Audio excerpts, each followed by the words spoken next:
पिलामाने तुम समस्त को मु स्वागत करुच्ची मो यूट्यूब चैनल। तो +2 पिला तो +2 सेकेंड ईयर पिला बुझेगा। तो +2 सेकेंड ईयर आर्ट्स साइंस एवं कॉमर्स पिला मु नहीं एमआईएल ओडियार तो इतिहासर किसी एमसीक्यू क्वेश्चन आंसर कहीं तुम कौन ना इतिहास क्वेश्चन आंसर आनवर मतलब हूँ तुम इंटरनाल इतिहास विषय पढ़े सबू विषय फास्ट यूनिट इतिहास एवं मंदिर विरहगाथा सॉरी पिंगलार अभिसार आउटे पड़ो बुझेगा। तो पाने तुम यही विषय गुरा पढ़ो से तुम यही विषय बार बार नहीं आसी कहीं पढ़ इंटरनाल भल मार्क रख बुझेगा। तो चलो स्टार्ट कर समस्त को आउ थे कहूँ व्हाट्सएप ग्रुप रे जॉइन हो डिस्क्रिप्शन में लिंक दिखाई कम्युनिटी में पोस्ट होने जाकि देखीदेव जब डिस्क्रिप्शन में न पाच ताले कम्युनिटी के पलैब। तो कम्युनिटी जाई तुम कौन ना जो व्हाट्सएप रे लिंक जदि जे लिंक हो पारन मत कमेंट कर मुझे व्हाट्सएप रे तुम लिंकटा देदेवी बुझेगा पाने। तो सबू किसी प्रोवाइड कराब गोटे टंकाटा भी तुम पाखु निहबनी बुझेगा पाने समस्ते जॉइन हो सांगसाथी सेयार करदेव व्हाट्सएप ग्रुपटा बुझेगा। तो पिलामाने देख प्रथम क्वेश्चन कौन देला आमर प्रथम क्वेश्चन हिंदू जाति चिरकाल केउंथिपाई ख्यात हिंदू जाति चिरकाल केउंथिपाई ख्यात भाव प्रवणता चिंताशीलता कल्पना प्रियता बौद्धिकता। तो हिंदू जाति चिरकाल पाई केउंथिपाई ख्यात केउंथिपाई ना कल्पना प्रियता ऑप्शन ग हो कल्पना प्रियता। नेक्स्ट क्वेश्चन काहाकू दृष्टांतर आकार बोली कहुई काहाकू दृष्टांतर आकार बोली कहुई आत्मजीवनी इतिहास महापुरुष ईश्वर काहाकू दृष्टांतर आकार बोली कहुई पे काहाकू ना इतिहास ऑप्शन ख हो इतिहास। परवर्ती क्वेश्चन सत्य संगे विरोध जार ताहार डैश अनिवार्य सत्य संगे विरोध जार तार डैश अनिवार्य। तो तार कौन अनिवार्य पिलामाने प्रकाश विकास विनाश समृद्धि सत्य संगे विरोध जार तार कौन अनिवार्य ना तार विनाश कौन ना तार विनाश अनिवार्य। नेक्स्ट क्वेश्चन मनुष्यतर विशेष लक्षण कौन मनुष्यतर विशेष लक्षण कौन आत्मज्ञान लाभ तत्व निरूपण प्रयास अंतर्दृष्टि ईश्वर चिंता। मनुष्यतर विशेष लक्षण कौन कौन पिला माने ना तत्व निरूपण प्रयास होची मनुष्यतर विशेष लक्षण। नेक्स्ट क्वेश्चन घोर परिवर्तन राशि मध्य कौन चिर अपरिवर्तनीय घोर परिवर्तन राशि मध्य कौन चिर अपरिवर्तनीय कौन सत्य धर्म न्याय चरित्र। तो पिला माने कौन हम तुम ना सत्य हम ऑप्शन क हो सत्य। नेक्स्ट क्वेश्चन केउ मानव निकटरे जगतटा केवल विरुद्ध भावपूर्ण केउ मानव निकटरे सूक्ष्म दृष्टि स्थूल दृष्टि तीक्ष्ण दृष्टि अंतर्दृष्टि। तो केउ मानव निकटरे ना हो ऑप्शन ख हो स्थूल दृष्टि निकटरे जगतटा केवल विरुद्ध भावपूर्ण। नेक्स्ट किए वज्र गंभीर स्वर धर्मर जय अधर्मर पराजय घोषणा कर किए धर्मशास्त्र दर्शनशास्त्र इतिहास साहित्य। तो किए वज्र गंभीर स्वर धर्मर जय अधर्मर पराजय घोषणा कर ना किए घोषणा कर इतिहास किए ना ऑप्शन ग हो इतिहास। नेक्स्ट क्वेश्चन केउ मनुष्यर मन नित्य क्रियाशील केउ मनुष्यर मन नित्य क्रियाशील प्रकृतिस्थ ध्यानस्थ परिश्रमी भोगवती केउ मनुष्यर मन नित्य क्रियाशील प्राण ना प्रकृतिस्थ मनुष्यर मन नित्य क्रियाशील।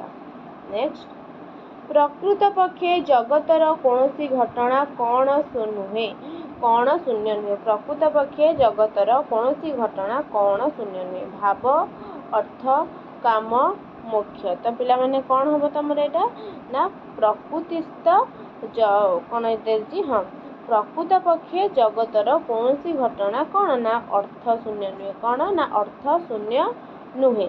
नेक्स्ट क्वेश्चन मानव समाजर समस्त व्यापार कहार अंतर्भुक्त मानव समाजर समस्त व्यापार कहार अंतर्भुक्त इतिहास पुराण विज्ञान दर्शन। तो मानव समाजर समस्त व्यापार कहार अंतर्भुक्त ना इतिहास ऑप्शन क हो इतिहास। नेक्स्ट क्वेश्चन आदर्श तुलन मनीषर लब्ध उन्नति अति डैश आदर्श तुलन मनीषर लब्ध उन्नति अति डैश व्यापक अकिंचितकर उच्च स्तर रे नैराश्यजनक। तो पिलामाने कौन हम तुम ना अकिंचितकर कौन ना अकिंचितकर। नेक्स्ट केउं श्रेणीर लोकमानंक द्वारा पृथ्वीर नानाविध उन्नति संसाधित हुए। केउं श्रेणीर लोकमानंक द्वारा चिंताशील क्रियाशील आध्यात्मिक भोगशील। तो केउं श्रेणीर लोकमानंक द्वारा पृथ्वीर नानाविध उन्नति संसाधित हुए। केउं श्रेणी ना चिंताशील श्रेणीर लोकमानंक द्वारा पृथ्वीर नानाविध उन्नति संसाधित हुए। नेक्स्ट प्रसिद्ध पंडित प्रचलित इतिहास को गभीरता शून्य केउं गल्प बोली कहिसंती। गाल गल्प असुर असुरुणी गल्प ग्राम्य गल्प आईमा गल्प। तो केउं गल्प बोली कहिसंती ना ग्राम्य गल्प। केउं गल्प ना ऑप्शन हे जिवो ग ग्राम्य गल्प। नेक्स्ट अनंत प्रकृति सांगरे कहार नित्य जोग होइଥାଏ। अनंत प्रकृति सांगरे कहार नित्य जोग होइଥାଏ। मनुष्य ईश्वर पशु पक्षी। तो कहार होइଥାଏ ना मनुष्य। ऑप्शन क हो जिवो मनुष्य। नेक्स्ट केउं संबंधरु विच्छिन्न हेले मनुष्य जीवनर मूल्य किछि रहे नाही। केउं संबंधरु विच्छिन्न हेले वर्तमान अनंत अतीत आध्यात्मिक वैषयिक। तो कौन हम पिला माने ना अनंत अतीत। ऑप्शन ख हो जिवो अनंत अतीत। नेक्स्ट केउं राष्ट्र विप्लव कथा स्मरण कले आंभ मानकर हृदकंप हुए। केउं राष्ट्र विप्लव कथा स्मरण कले आमर हृदकंप हुए पिला माने ना असहयोग आंदोलन सिपाही विद्रोह फरासी राष्ट्र विप्लव भूदान आंदोलन। तो कौन हम ना फरासी राष्ट्र विप्लव। कौन ना फरासी राष्ट्र विप्लव। ऑप्शन ग। नेक्स्ट क्वेश्चन जाति अयोग्य हेले तार गति कुआडे। जाति यदि अयोग्य हब तार गति कुआडे। निम्न को ऊर्ध्व को रसातल को रसा ऊपर को। जाति अयोग्य हेले तार गति कुआडे हब पिला माने ना तार गति हब रसातल को। कौन ना रसातल को। बुझेला। तो देखिबा परवर्ती क्वेश्चन कौन देछि विकृत स्वजाति प्रियता कौन ह्रास करते। पिला माने विकृति स्वजाति प्रियता कौन ह्रास करते। स्नेह जातीयता दृष्टि शक्ति ना ज्ञान शक्ति। तो कौन हम पिला माने ना दृष्टि शक्ति। बुझेला। विकृति स्वजाति प्रियता दृष्टि शक्ति ह्रास कर दिए। नेक्स्ट वर्तमान मानव समाज देहरे केउं मानव समाजर भावराशि निहित थिबार प्रत्यक्ष हुए। वर्तमान मानव समाज देहरे केउं मानव समाज सांप्रतिक अतीत भावांतर कालांतर। तो कौन हम पिला माने तमरो ना अतीत। कौन ना ऑप्शन ख हो जिवो अतीत। नेक्स्ट मनीष जीवनर समस्त घटनार लक्ष्य गति केउं आड़। एक दुई भिन्न विभिन्न। केउं आड़ को ना एक। कौन हम ना एक आड़।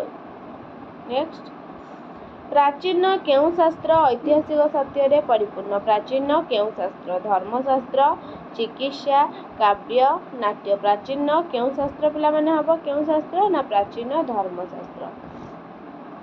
नेक्स्ट इतिहास को केतोड़ियो घटनार कौन बोली कह जाए। कौन बोली कह जाए कल्पना ना समष्टि ना पुराण ना वर्णना। इतिहास को केतोड़ियो घटनार समष्टि बोली कह जाए। कौन ना समष्टि। नेक्स्ट मनुष्य मानक मध्यरे प्रकृति रे कौन विद्यमान। मनुष्य मानक मध्यरे प्रकृतिगत कौन विद्यमान। सोषा दृश्य तुलना विचार वास्तवता। कौन ना सोषा दृश्य। नेक्स्ट केउं शिक्षा मनीष पाई अधिक उपयोगी। उपदेशात्मक शिक्षा काल्पनिक शिक्षा दृष्टांत शिक्षा वर्णनात्मक शिक्षा। केउं शिक्षा ना दृष्टांत शिक्षा मनीष पाई अधिक उपयोगी। नेक्स्ट पतन कथाटी केउं व्यक्तिर मस्तकरे उज्ज्वल अक्षरे लिखित होइछि। पतन कथाटी अहंकारी मिथ्यावादी सत्यवादी काल्पनिक। पतन कहले आमे बुझिबा कोन ना अहंकारी। नेक्स्ट काहाकू द्वितीय शिक्षक बोली कह जाय। काहाकू वेद इतिहास बाइबल कुरान। काहाकू एडा मते पिला माने 26 नंबर क्वेश्चन मते कमेंट करिवो। काहाकू एडा बारंबार पढ़ेछि तो रिवीजन क्लास अछि इंटरनल तो एडा तम माने मते कमेंट करिकि जणैबो हला। नेक्स्ट क्वेश्चन देखिबा ଅତୀତର ସନ୍ତାନ ଭବିଷ୍ୟତର କେଉଁ ରୂପରେ ଦଣ୍ଡାୟମାନ? ଅତୀତର ସନ୍ତାନ ଭବିଷ୍ୟତର କେଉଁ ରୂପରେ ଦଣ୍ଡାୟମାନ? ପିତା, ମାତା, ଭ୍ରାତା, ଦାତା। ଅତୀତର ସନ୍ତାନ ଭବିଷ୍ୟତର କେଉଁ ରୂପରେ ଦଣ୍ଡାୟମାନ ପିଲାମାନେ? କେଉଁ ରୂପରେ? ନା ହେଇଯିବ ଅପସନ୍ କ ହେଇଯିବ ପିତା ରୂପରେ ଦଣ୍ଡାୟମାନ। ନେକ୍ସଟ, କାହାର କାର୍ଯ୍ୟ କଦାପି ଅସମ୍ପନ୍ନ ରହିବ ନାହିଁ? କାହାର? ବିଧାତା, ଜନତା, ଲୋକତନ୍ତ୍ର, ଗଣତନ୍ତ୍ର। କାହାର କାର୍ଯ୍ୟ କଦାପି ଅସମ୍ପୂର୍ଣ୍ଣ ରହିବ ନାହିଁ? କାହାର?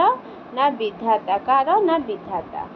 ନେକ୍ସଟ, ବିଧାତା କାହାକୁ ଉଚ୍ଚ ଅଧିକାର ଦିଅନ୍ତି? ବିଧାତା କାହାକୁ ଉଚ୍ଚ ଅଧିକାର ଦିଅନ୍ତି? ଯୋଗ୍ୟ ଲୋକ, ନିରକ୍ଷର, ସାକ୍ଷର, ଅଯୋଗ୍ୟ। ବିଧାତା କାହାକୁ ଉଚ୍ଚ ଅଧିକାର ଦିଅନ୍ତି ପିଲାମାନେ? କାହାକୁ? ନା ଯୋଗ୍ୟ ଲୋକ। କ'ଣ? ନା ଯୋଗ୍ୟ ଲୋକ। ନେକ୍ସଟ, ଈଶ୍ୱର ଆମ୍ଭମାନଙ୍କ ଦେଶକୁ କେଉଁ ଅନୁରାଗ ହସ୍ତରୁ ଉଦ୍ଧାର କରନ୍ତି? ଈଶ୍ୱର ଆମ୍ଭମାନଙ୍କ ଦେଶକୁ କେଉଁ ଅନୁରାଗ? ସରଳ, ବିକୃତ, ଅବସନ୍ନ, ନିଜସ୍ୱ। ତ କ'ଣ ହବ ପିଲାମାନେ ଏଇଟା? ନା ବିକୃତ। କ'ଣ? ନା ବିକୃତ। କ୍ୱେଶ୍ଚିନ୍, କେଉଁ ଶ୍ରେଣୀର ମନୁଷ୍ୟ ପୃଥିବୀର ନାନା ବସ୍ତୁ ଦର୍ଶନ କରନ୍ତି ଓ ସମ୍ଭୋଗ କରନ୍ତି? କେଉଁ ଶ୍ରେଣୀର ମନୁଷ୍ୟ ପିଲାମାନେ? ନା ପ୍ରଥମ ଶ୍ରେଣୀ। କେଉଁ ଶ୍ରେଣୀର? ନା ପ୍ରଥମ ଶ୍ରେଣୀର ମନୁଷ୍ୟ। ନେକ୍ସଟ, କେଉଁ ଶ୍ରେଣୀର ମନୁଷ୍ୟମାନଙ୍କଠାରେ ବସ୍ତୁର ତତ୍ତ୍ୱ ନିରୂପଣ କରିବା ବିଷୟରେ ପ୍ରୟାସ ଦେଖାଯାଏ ନାହିଁ? କେଉଁ ଶ୍ରେଣୀର? ନା ଏକ ଶ୍ରେଣୀ। ନେକ୍ସଟ, ପାଦମୂଳରୁ ନିମ୍ନ ଦେଶକୁ ଅବତରଣ କଲେ କ'ଣ ଦେଖିପାରିବ? କ'ଣ? ନା ନର କଙ୍କାଳ। ନେକ୍ସଟ, ମାନବର ପ୍ରକୃତ ଉନ୍ନତି କାହା ସଙ୍ଗେ ଘନିଷ୍ଠ ଭାବରେ ସମ୍ବନ୍ଧ? କାହା ସାଙ୍ଗରେ? ନା ସତ୍ୟ। ତ ପିଲାମାନେ ତମମାନଙ୍କର ଏତିକି ଥିଲା ଇତିହାସର। ତ MCQ କ୍ୱେଶ୍ଚିନ୍ ଆନ୍ସର କ'ଣ? ନା ଇଣ୍ଟରନାଲ ଏକ୍ଜାମ ପାଇଁ ବୋର୍ଡ଼ ଏକ୍ଜାମରେ ଆସିବନି। ଇଣ୍ଟରନାଲ ଏକ୍ଜାମ ଆଉ ଥରେ କହୁଛି, ଯେଉଁମାନେ ହ୍ୱାଟ୍ସଆପ୍ ଗ୍ରୁପରେ ଜଏନ୍ ହେବା କଥା ଡିସ୍କ୍ରିପ୍ସନରେ ଲିଙ୍କ୍ ଦିଆହେଇଛି, କମ୍ୟୁନିଟିରେ ପୋଷ୍ଟ ହେଇଛି, ତୁମମାନେ ଜଏନ୍ ହେଇଯିବ। ବୁଝିହେଲା? ତ ଭିଡ଼ିଓଟି ଭଲ ଲାଗିଥିଲେ ଲାଇକ୍, ସେୟାର, ସବସ୍କ୍ରାଇବ୍ କରିଦେବ। ରହୁଛି, ଧନ୍ୟବାଦ।